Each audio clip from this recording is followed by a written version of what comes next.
Hey guys, I want to welcome you to the weekly Wednesday for the Financial Freedom newsletter, where every week, every Wednesday, we delve into something inspirational, motivational, something excerpt taken from the Financial Freedom weekly newsletter. Wherever you are, if you're listening on Spotify, on iTunes, Google, be sure to click the like, subscribe, share, comment. And without ado, let's get into the show. Welcome everybody to this week's podcast episode for the Financial Freedom for Physicians podcast. I'm your host, Dr. Christopher Liu. And as you know, we talk about 4 different types of freedom: time, financial, location, health freedom. And in that light, I'm always interviewing people that are doing things very on the cutting edge, changing the world, making an impact. And I record those conversations and want to share with the world. So today we have a financial expert. His name is Mike Ringel, and he's going to talk all about finances for high-income professionals, how to protect it, especially in these times. You know, so many scam artists and bad actors. I'll let him introduce himself. So Michael, welcome. Well, good afternoon. Thanks for having me. I appreciate it. My name is Mike Ringel. I'm a CPA, but I don't practice anymore. Retired income certified professional. And like many professionals listening to this, I have a lot of letters I could put next to my name because I love learning. You know, I was taught at an early age by my dad, who was a college professor, that, you know, you never stop learning. So I always seek to find the best advice, the best knowledge, and then, like you, try to, you know, share that with the world. So I'm really, really happy to be here.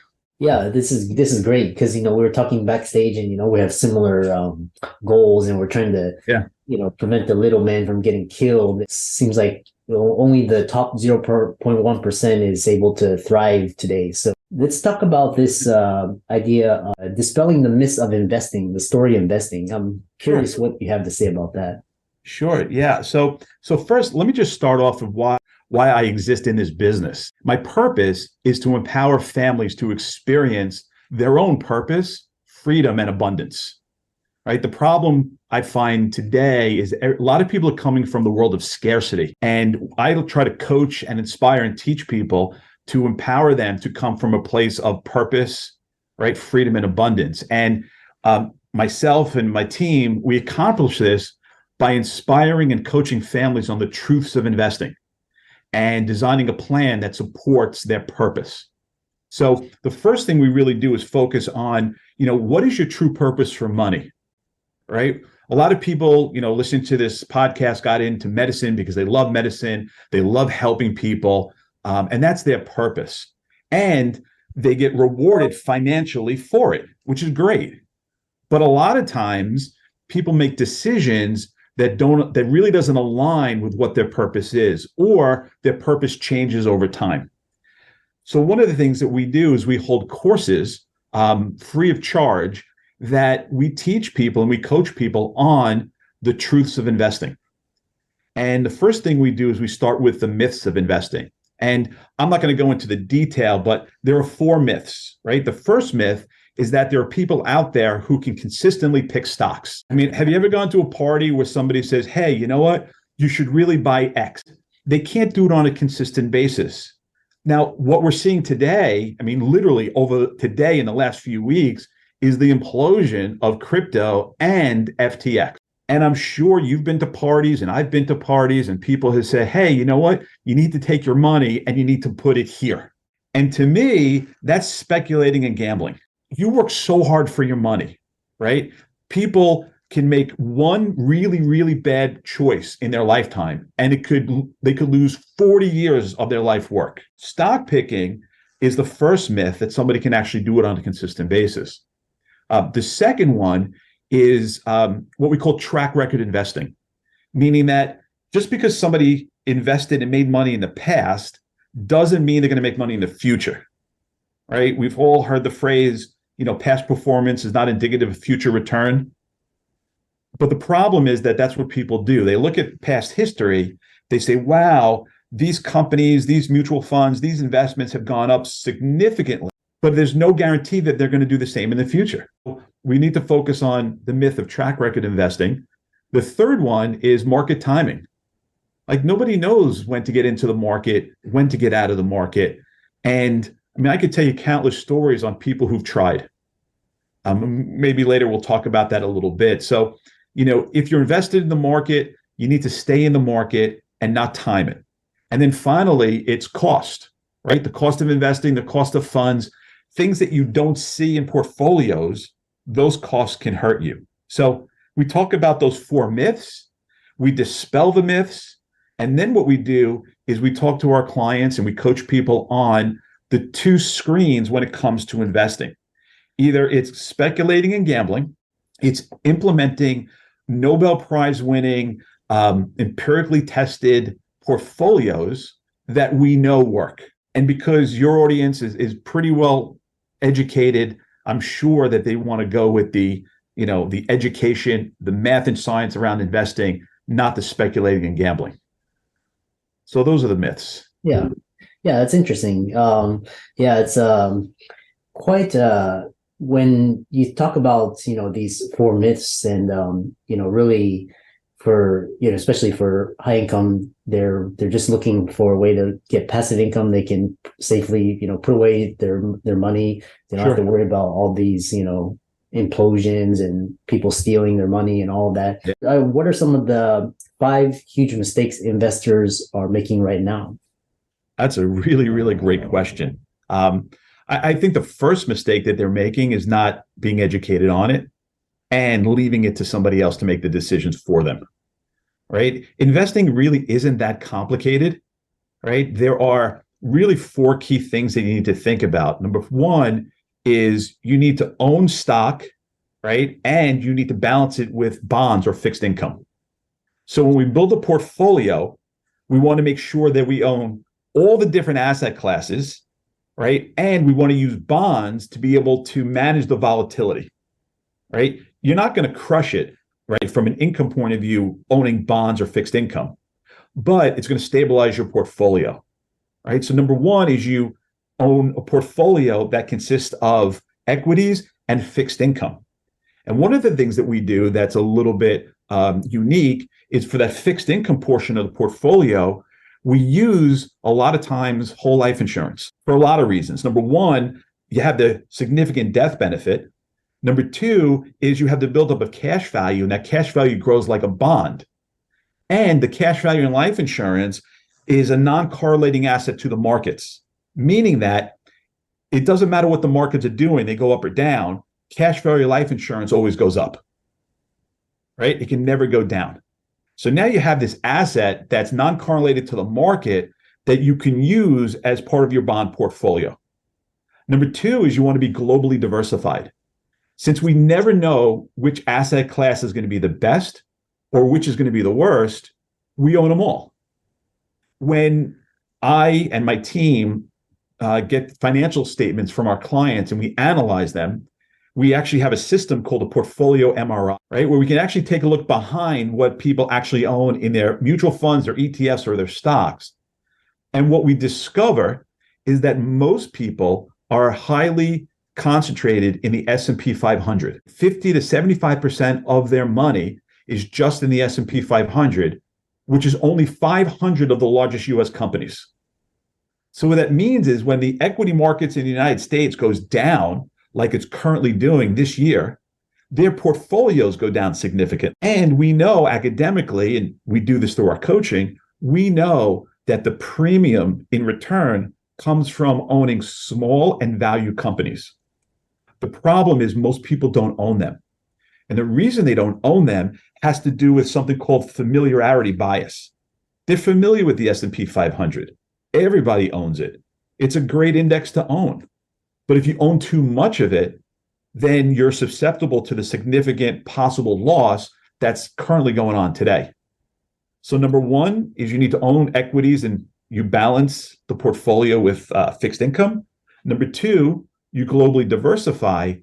And most importantly, you rebalance your portfolio.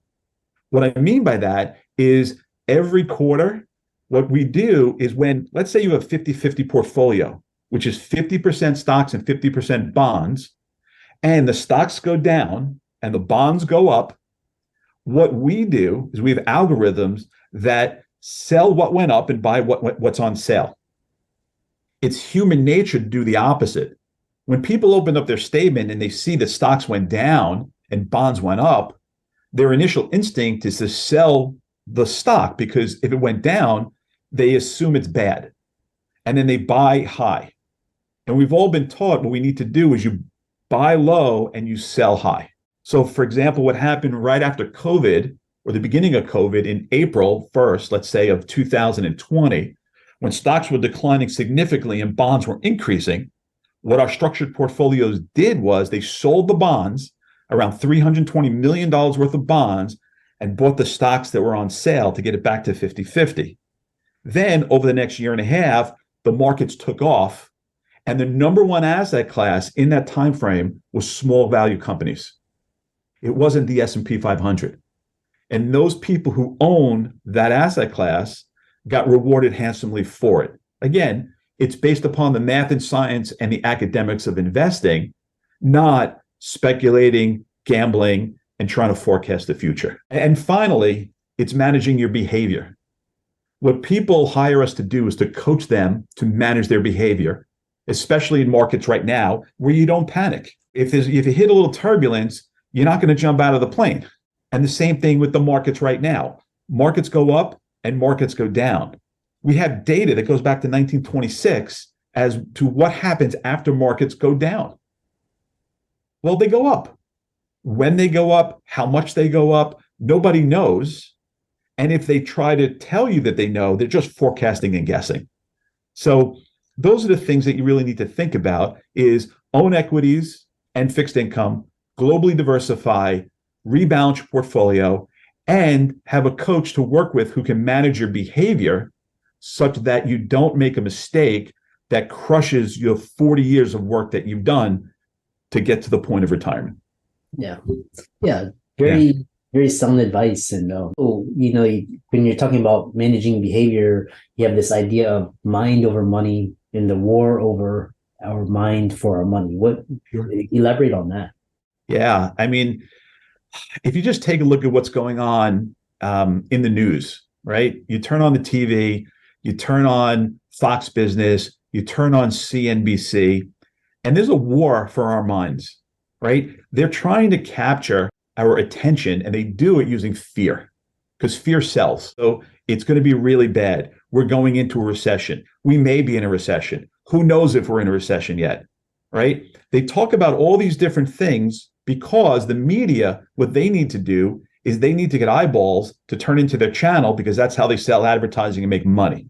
When the war for our mind has to do with influence, because if you turn into these media TV stations, then they start to influence your behavior. If you take a look at somebody like Kramer on Mad Money, that a lot of people follow, he's been having a lot of problems when it comes to making his choices on what to invest in. He's an entertainer, right? People tune into him because they love the bells, the whistles, you should do this, the honking, the sounds. But when you take a look at his advice, it's really not on par. And a lot of people do that. They look at, let's take a look at what's happening with crypto, right? Yesterday, a class action suit was filed, and people are suing not only FTX, but they're suing all the celebrities who are trying to influence people. Tom Brady, Shaq, Stephen Curry. There was a lawsuit by the SEC against Kim Kardashian because I think she was fined about $1.3 million because she put out a tweet a couple months ago, or maybe a year ago, about about a crypto coin that she said she was buying or other people should buy, but she never disclosed that she got paid $250,000 for that, right? And innocent people like yourself, myself, the listeners, we get sucked into this, we invest, and then we get hurt. And as I mentioned to you, backstage, that you could work your entire life and you make one really bad mistake with investing, right? In fact, there was I think it was Business Week, a surgeon up in the Boston area took his whole retirement because somebody told him he should put it into crypto, and now it's all gone. Now, it doesn't need to just be crypto. There are other different assets that can immediately, quickly go to zero, but that's speculating and gambling. So there's a significant war for our minds that we need to be aware of. Think about what we call the Wall Street bullies, right? You have gurus, you have you have people who are telling people what to do and try to guess. And then there are these huge, huge con men. I mean, it could be what we were just experiencing with FTX, but there's Ponzi schemes, there's Madoff. I mean, if you take a look at what happened with Madoff, really significant investors, sophisticated investors lost a lot of money. There were hedge fund managers. There were hedge fund managers that killed themselves. So if you don't think this is about life and death, I mean, this is really, really serious. And so a lot of people say to themselves, it's never going to happen to me. I mean, I'm sophisticated. I'm a physician. I'm very, very intelligent. I know a lot of things, but you're susceptible. I'm susceptible. Everybody's susceptible to listening to people who we think know what they're doing without any evidence whatsoever. And that's how you make one mistake, everything you've worked for, your life's work could be gone. It's heartbreaking when I hear these stories, and they happen every day. And I'm sure you hear about it all the time as well. I think I lost the audio. Yeah, it's been a very interesting conversation. You've given so much tips and wisdom. Ultimately, we're here to make people more aware of what's going on, and it's all about trust, especially with your finances. And I think today's age, you really can't trust anybody. So you have to always trust but verify. So. That's a really great point, right? It's funny because we actually have a coaching session called Verify, Verify, Verify, where we actually talk about, verify what you're purchasing and verify the returns. If you go to, the work that we do, right, we have audited financial statements, and they're audited at the highest level. It's called GIPS auditing, where only about 2% of all financial portfolios are audited at this level.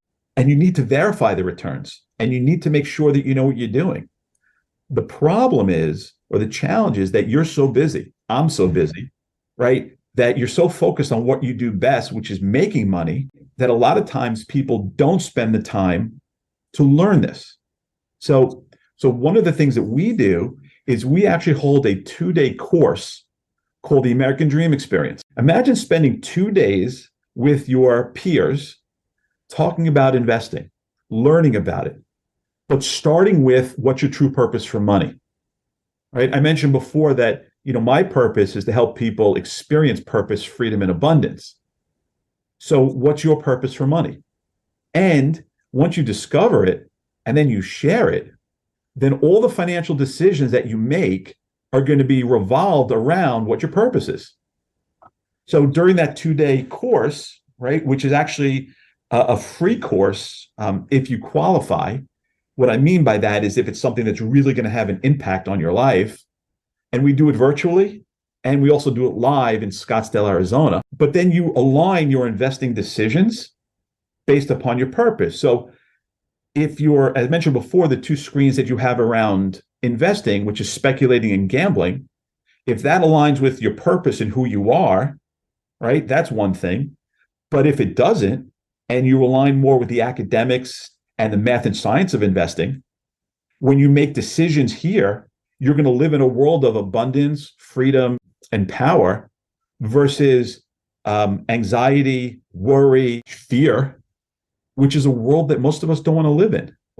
I'd be more than happy to, invite people to come explore that course, talk about it a little bit more. But, imagine taking 2 days, investing 2 days out of your entire career to never have to worry about money again.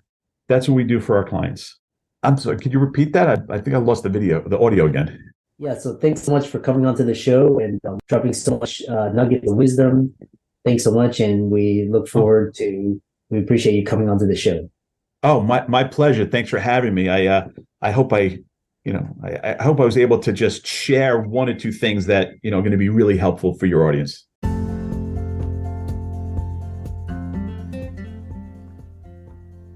I hope you really enjoyed that wonderful, inspirational, motivational piece.